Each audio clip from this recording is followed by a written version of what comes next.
Ya. Karena di dalam kehidupan sehari-hari kita telah mencampuri apa yang sebenarnya menjadi urusan Tuhan. Terlalu merisaukan yang sebenarnya itu adalah telah dijamin oleh Tuhan. Ya. Namun kita menghabiskan waktu untuk sesuatu yang telah dijamin oleh Tuhan, Ya. telah dijamin oleh Allah, yang padahal di situ bukan ranahnya kita untuk mencampuri hal tersebut. Karena di dalam kita Al-Hikam, Ibnu Athaillah As-Sakandari pernah berkata, arih nafsaka minat tadbir famaqama bihi ghairuka anka la takum bihi li nafsik. Istirahatkan dirimu daripada mengurusi, daripada mengatur. Karena apa saja yang telah diatur oleh selainmu, maka jangan engkau mengatur itu oleh dirimu sendiri.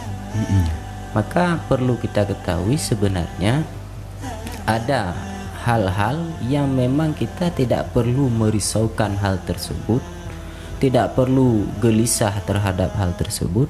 Mengapa? Dikarenakan di sana telah ada janji Tuhan bahwa pada ranah tersebut biarlah Tuhan saja yang mengaturnya.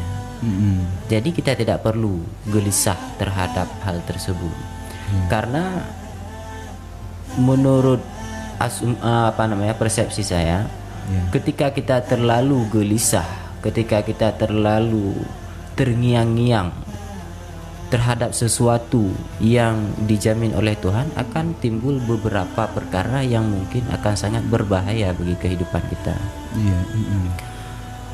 Maka ini perlu kita hindari.